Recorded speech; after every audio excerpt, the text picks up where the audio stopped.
Vi har om LSD, og LSD det står for lysersyre diethylamid.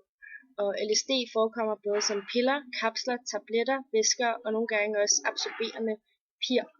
Og virkningen, når man har taget LSD, varer typisk mellem 12 til 14 timer. Og indtageren, han kommer til at hallucinere og kommer på et såkaldt trip. Og ja, et trip er meget uforudsigeligt, og nogle de har en fantastisk oplevelse, og der er nogle andre, de bliver rigtig skræmt af det, og nogle de oplever en panik eller en angst. Ja, her ser vi så strukturen for LSD, og vi har en tertiamin her, og den er tertiær, fordi den ikke er bundet til noget H. Og så har vi en tertiamin her også, og så har vi 3 aromatiske ringe, og det her det er så en benzinring, fordi den er bundet dobbelt til hver anden binding. Og vi har også en keton heroppe. Hvordan påvirker LSD hjernen? Jamen, LSD det binder sig til serotoninreceptorerne oppe i hjernen. LSD kommer simpelthen ind, og så sætter det sig på serotonin. Og LSD det påvirker, som Karoline sagde, forskelligt fra gang til gang. Og det er fordi, at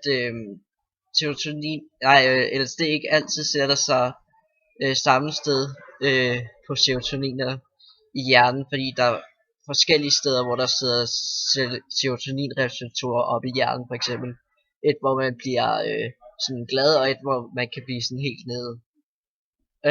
Og det her serotoninreceptorer, hvor LSD sætter sig, det befinder sig i locus coeruleus, som vi ser her.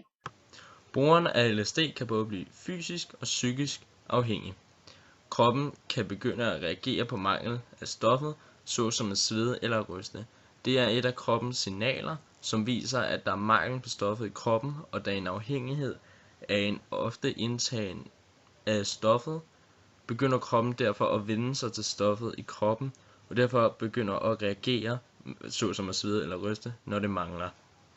En person kan også blive psykologisk afhængig af det her stof, altså afhængig af effekten af stoffet af det her såkaldte trip, fordi det i mange tilfælde, eller i nogle tilfælde, får brugeren ud på en fantastisk oplevelse.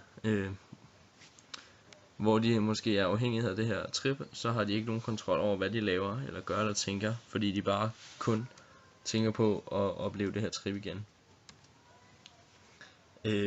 Teknisk set, så findes der ikke nogen symptomer på, at kroppen kan blive afhængig af effekten, som stoffet kan frembringe. Altså selve kroppen kan ikke blive afhængig af det her såkaldte trip, hvorimod kun det er den psykiske del, altså hjernen selv, det er kun dig selv, der prøver at opleve det her trip igen, og måske udelukker al anden form for glæde. Forbrugeren af LSD kan blive afhængig af det her trip. Forbrugeren bruger ofte det her stof til at flygte fra virkeligheden med en dårlig hverdag eller en dårlig livsstil. Så er der mange, der indtager det her stof for simpelthen at komme væk fra virkeligheden og bare være i sig selv i de timer det varer.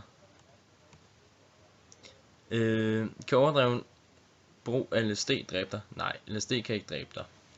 På ingen sammenlig måde. Men effekten af stoffet, trippe, kan udsætte misbrugeren af stoffet i farlige situationer, uden de selv er bevidstheden om det. Det her trip, det er så kraftfuldt, at det kan få dig til at tro, at i ekstreme sager kan stoffet, at brugeren tror, at de har superkræfter på grund af stoffet, tror, at de kan flyve og springe ud fra høje bygninger, som selvfølgelig ikke kan godt. Altså, at brugerne af det her LSD kan være så påvirket, at de simpelthen tror, at de har superkræfter og kan flyve og alt muligt.